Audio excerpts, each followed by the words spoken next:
E aí, meus queridos, tudo bem? Eu sou o Prof. Clayton Reis e essa é a resolução de mais uma questão do Enem de 2021 que fala sobre lançamento oblíquo, e a questão diz o seguinte: a figura foi extraída de um antigo jogo para computadores chamado Bang Bang.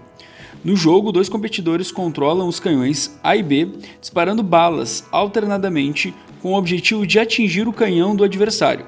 Para isso, atribuem valores estimados para os módulos da velocidade inicial, no caso ali o V0, e para o ângulo do disparo, que seria o θ. Continuando a questão, ela diz o seguinte: em determinado momento de uma partida, o competidor B deve disparar. Ele sabe que a bala disparada anteriormente, com um ângulo de 53 graus, passou tangenciando o ponto P, que está aqui na figura, né, o ponto P. No jogo, G, que é a gravidade, é igual a 10 metros por segundo ao quadrado. Ele manda a gente considerar também que o seno de 53 graus é 0,8 e o cosseno é 0,6, e manda desprezar qualquer tipo de ação de forças dissipativas. Continuando ali, vem a pergunta: com base nas distâncias dadas e mantendo o último ângulo de disparo, qual deve ser aproximadamente o menor valor de V0 que permitiria ao disparo efetuado pelo canhão B atingir o canhão A? Então, basicamente, o que a gente quer responder é qual a velocidade para que esse canhão aqui consiga fazer um disparo, que tenha uma trajetória mais ou menos assim, que passe tangenciando ali o ponto P e atinja o canhão A para derrotar ali o inimigo. Bom, para ficar mais limpa a situação, o que eu vou fazer? Eu deixei só a imagem aqui na outra folha, para a gente poder fazer uma análise bem completa dessa situação. A primeira coisa que eu vou fazer é traçar dois planos de coordenadas, né? Uma coordenada vertical, bem alinhadinha aqui com o nosso canhão B, tá? Uma coordenada vertical, que eu vou chamar de componente Y, e uma coordenada horizontal, que eu vou alinhar também exatamente aqui com o chão, ó, que eu vou chamar de componente X. Por que a gente vai fazer isso? Quando a gente estuda o lançamento oblíquo, a gente precisa entender então que esse movimento oblíquo ele pode ser dividido em dois movimentos. Um movimento vertical, que a gente considera, né, como sendo um MRUV, justamente porque é um movimento onde ele vai desacelerar e depois acelerar, né, desacelerar subindo e depois acelerar descendo, conforme aí a ação da gravidade. E também a gente tem o movimento para frente, que eu vou fazer aqui de roxo, que a gente vai considerar como um MRU, justamente porque a gente vai desconsiderar qualquer tipo de atrito, e aí para frente o movimento é sempre com uma velocidade constante. Então não vamos esquecer, né? Na horizontal nós temos um MRU, e na vertical nós temos um MRUV. Mas para a gente começar a fazer o problema, a gente vai primeiro decompor a velocidade, tá? O que a gente vai pegar? Pega essa situação aqui e vamos desenhar só as componentes da velocidade. A gente sabe que o lançamento ele vai ser na diagonal, né? Vai ser um lançamento na diagonal com um certo ângulo aí com a horizontal, conforme a questão me deu. Eu vou fazer a decomposição, né? Eu vou traçar um vetor vertical, vou fazer exatamente com as cores que eu estou usando, um vetor na vertical. Esse vetor aqui seria a componente que eu vou usar para o MRUV, e eu vou traçar também uma componente na horizontal. A componente na horizontal seria a componente da velocidade, que eu vou considerar ali a parte do MRU. E aí a gente pode dar nomes aqui, né? Olha só, esse que eu fiz de vermelho seria a velocidade inicial, a real. O que eu fiz de azul, o vetor azul, ele seria a velocidade inicial na vertical, o lançamento, no caso, se fosse só para cima. E a que eu fiz de roxo seria a componente inicial na horizontal, que seria o V0x aí. Lembrando que o ângulo que a questão me deu, ó, seria o ângulo θ com a horizontal, aquele ângulo ali de 53 graus.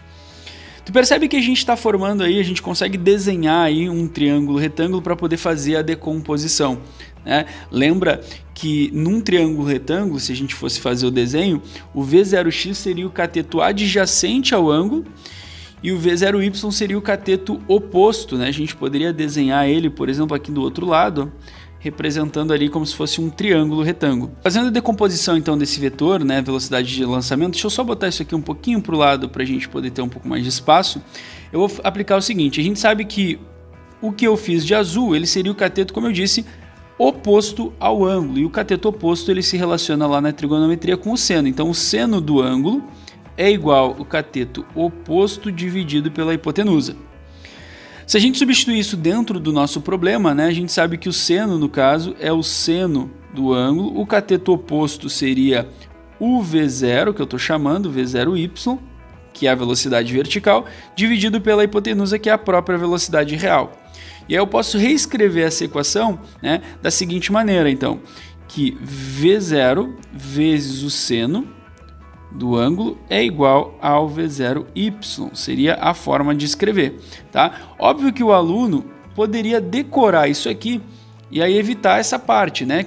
A componente vertical ela é sempre a velocidade de lançamento vezes o seno. Agora fazendo a mesma ideia para a componente horizontal, como é que ficaria a mesma ideia para a componente horizontal? Deixa eu trocar a cor aqui, já que eu estou fazendo a horizontal de roxo.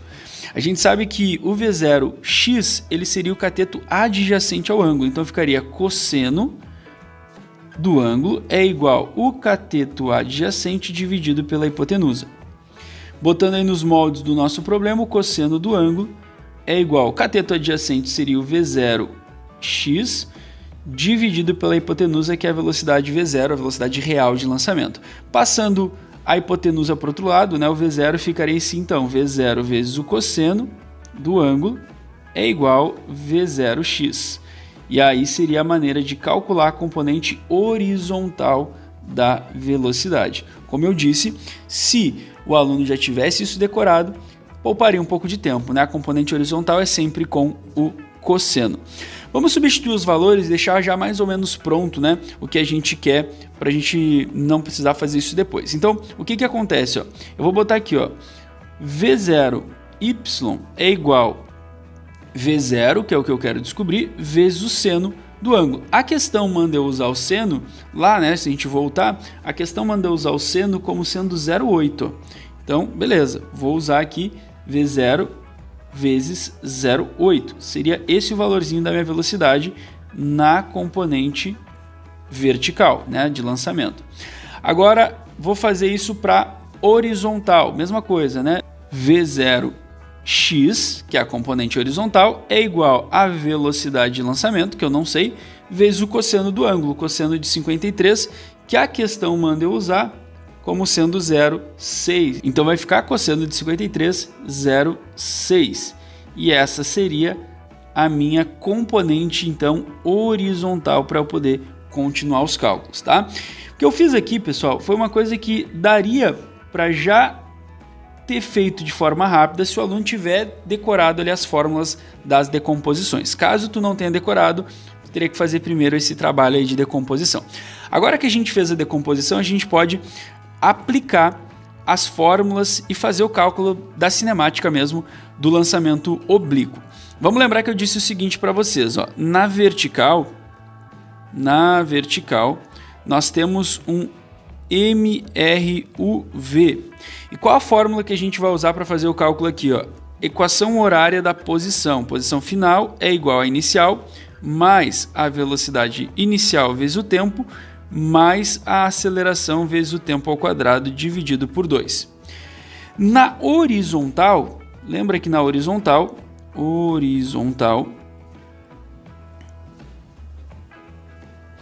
eu tinha dito que é um MRU. E no MRU, a equação que a gente tem para a posição é S igual a S0 mais V vezes T.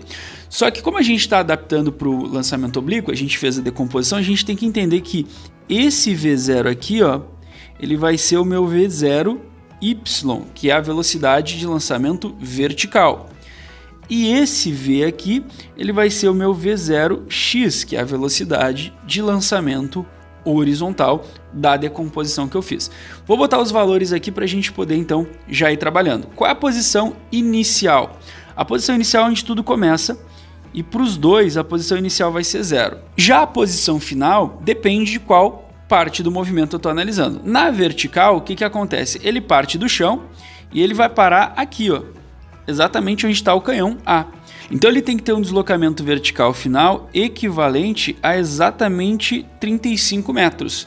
Então a posição final dele é 35, a inicial é 0, a velocidade inicial a gente já resolveu ela aqui, ó, vai ficar 0,8 V0, né? Eu só mudei ali a ordem da multiplicação, não faz diferença, vezes o tempo, mas aqui tem um detalhezinho que é o seguinte, ó, na verdade, a aceleração nesse problema ela é negativa. Sr. Por que ela é negativa? Vamos lembrar que a aceleração, como a própria questão disse, é 10 metros por segundo ao quadrado, beleza.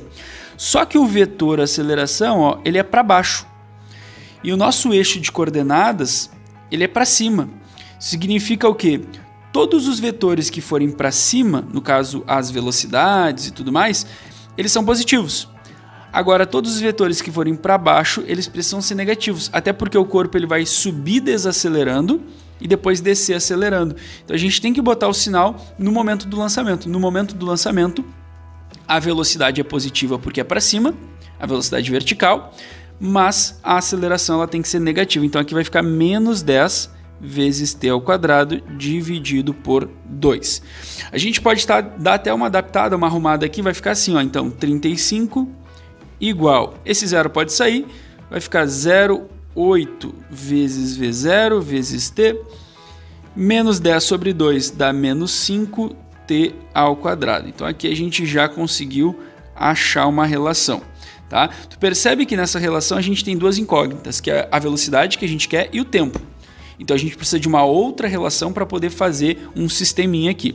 Vou substituir agora os dados na horizontal. Ó, na horizontal, a posição inicial é 0, é a mesma coisa, né? A gente está botando o nosso eixo de coordenadas bem em cima do canhão B. Só que ele vai parar onde? Né? Ele vai parar na horizontal exatamente nesse ponto aqui. Ó. Então a posição final é o quanto ele vai se deslocar na horizontal. Ele vai se deslocar exatamente 120 metros. Então a posição final é 120, a inicial, deixa eu botar aqui mais para baixo, né? A final é 120, inicial é 0. A velocidade de lançamento horizontal a gente tem ela aqui, ó, como sendo 0,6 vezes V0, de novo eu só inverti a ordem da multiplicação, não faz diferença, vezes o tempo. Tá? Vou só dar uma enxugada, uma arrumadinha aqui, vai ficar assim, ó, 120 igual a 0,6 V0t. Todo esse negócio do outro lado está multiplicando. Eu vou fazer o seguinte, ó, eu vou pegar esse 0,6 para dar uma limpada nessa conta e vou passar para o outro lado dividindo.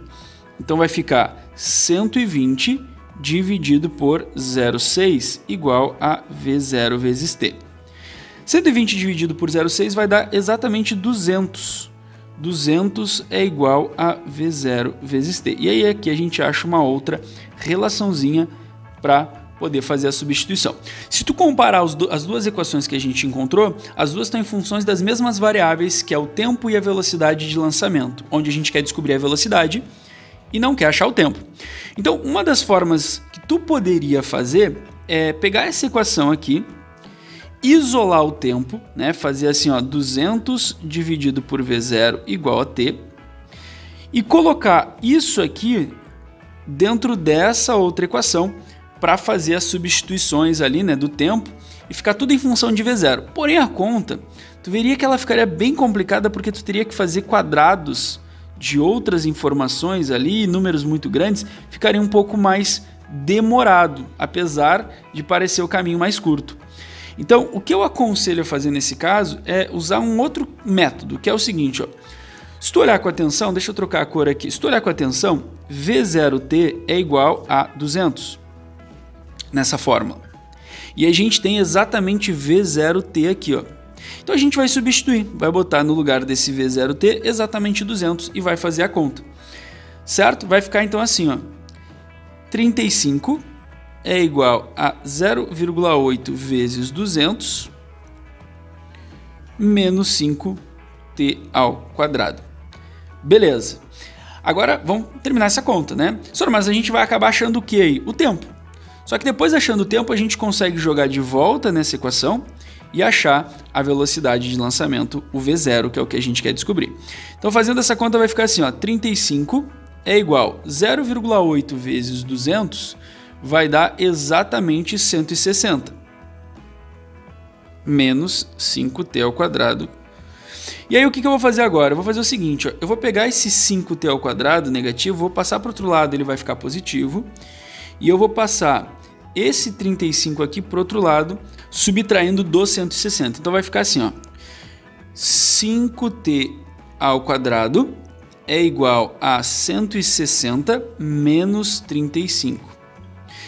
Para ficar um pouco mais de espaço, o que eu vou fazer? Eu vou pegar esse negócio todo aqui e vou botar mais para o ladinho, para a gente poder ter um pouco mais de espaço aqui.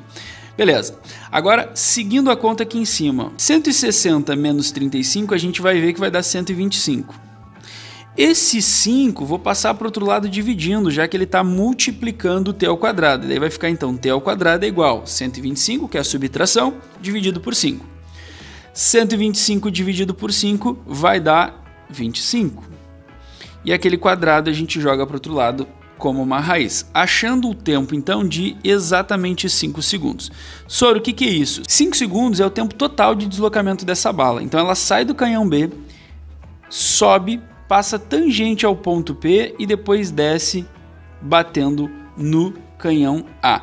Então 5 segundos é o tempo total. Sabendo que esses 5 segundos é o tempo total, e como o tempo, né, é um dado que não muda, mesmo que a gente tenha decomposto o movimento, o tempo que a bala leva para subir e descer vai ser o mesmo tempo para andar para frente os 120 metros, a gente pode pegar esse tempo e colocar exatamente nessa equaçãozinha aqui, ó. Exatamente nessa equação para descobrir o V0. E é isso que eu vou fazer agora. Eu vou escrever ela aqui, ó, exatamente dessa forma. 200 é igual a V0 vezes o tempo. Só que o tempo, ele vale 5. 5 segundos é o tempo de trajetória. Passa aquele 5 dividindo, vai ficar então 200 dividido por 5. E aí eu tenho 40 metros por segundo seria a velocidade, então, de lançamento, a velocidade real de lançamento do canhão, né? Não é nenhum das componentes ali, porque as componentes a gente já tinha substituído, então, lá atrás. Olhando ali as alternativas, vamos voltar agora para a questão, né? Olhando as alternativas, a gente vai encontrar exatamente a resposta da alternativa C, que é a resposta dessa questão. Caso tu não tenha entendido alguma coisa, né? Eu sei que é uma questão bem complicada, cheia de detalhes, volta o vídeo, pausa, vê a resolução, por isso que eu fiz numa folha totalmente separada para te conseguir ter o raciocínio inteiro ali num único quadro, né? Então dá uma olhada, estuda bem, entende bem, apesar de ser uma questão de terceira leitura, é uma questão que ela tem vários detalhes interessantes para a gente conseguir tirar aqui, certo? Então eu espero que vocês tenham entendido, espero que vocês tenham gostado, muito obrigado por assistirem até aqui. Fiquem ligados aí nas próximas resoluções. Era isso. Bons estudos para vocês e tchau, tchau!